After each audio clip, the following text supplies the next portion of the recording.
Now, I'm not going to make no secret of it. I've got a big man crush on Jon Bernthal. He's a fantastic actor. I can't wait to see him in The Many Saints of Newark, which is out in September, I believe, which is the prequel to the Sopranos TV series. He's just a real badass. He's probably my second favorite Frank Castle, aka The Punisher. My first is Ray Stevenson in Punisher Warzone. I may talk about those films actually and the series with Jon Bernthal for sure.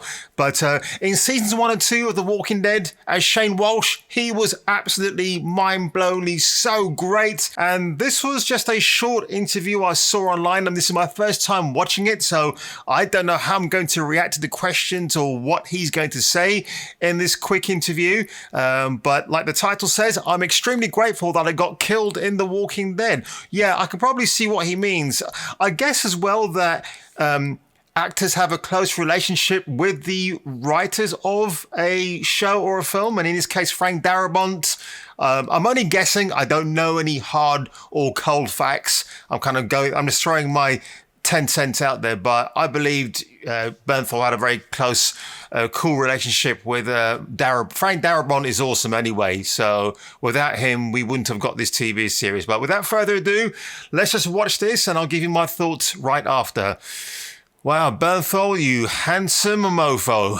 You played a very loved character in The Walking Dead, Shane.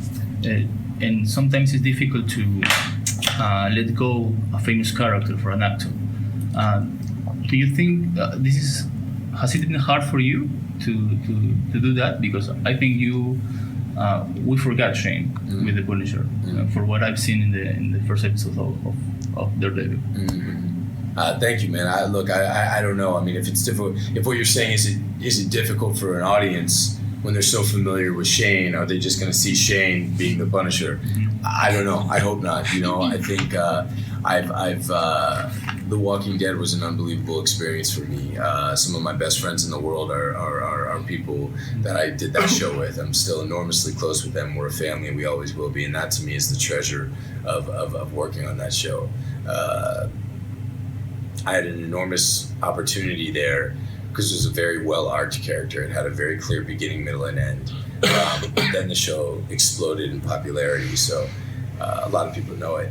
And then you became expendable. My time on Walking Dead, and I'm extremely grateful that I got killed off Walking Dead.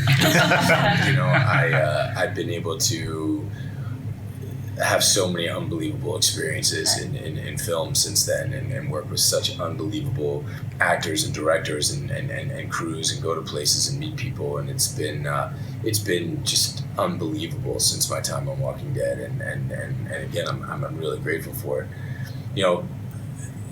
It's absolutely, I don't look at it in terms of my career that I've got to separate myself from Shane. That being said, every character that you play has to be very, very, it has to be specific, and it has to be unique. I'm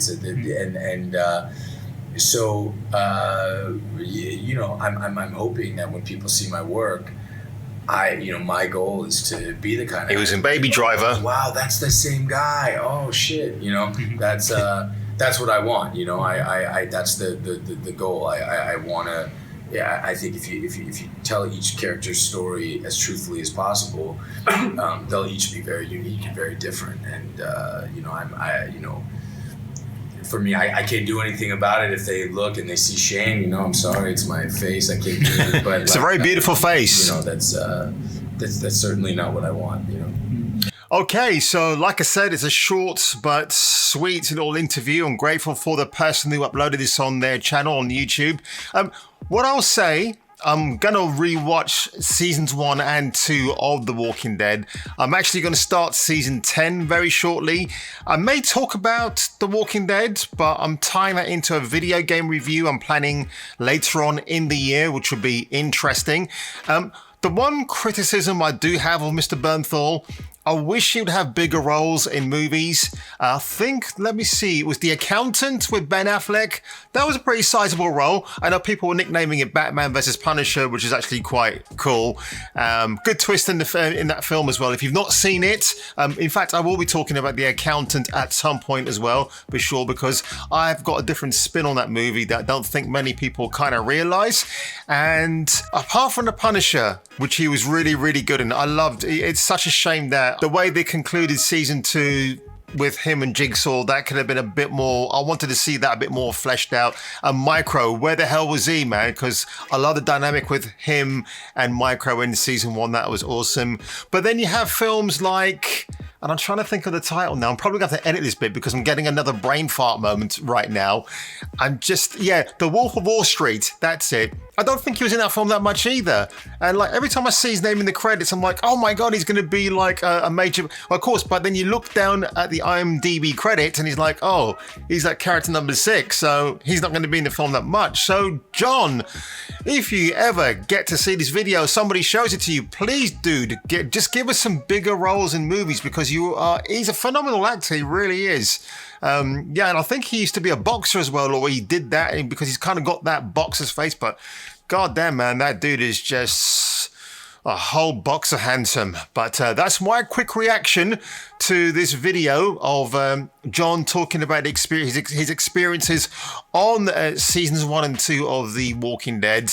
It's going to be heartbreaking for me to watch him again as Shane Walsh, but he was great while he lasted, and he's very diplomatic in this interview as well, actually, with his answers. But I want to see more great things from this guy because he's a phenomenal actor. But again, thank you very much for stopping by and watching my quick reaction to this video, and I'll see you on the next reaction / upload.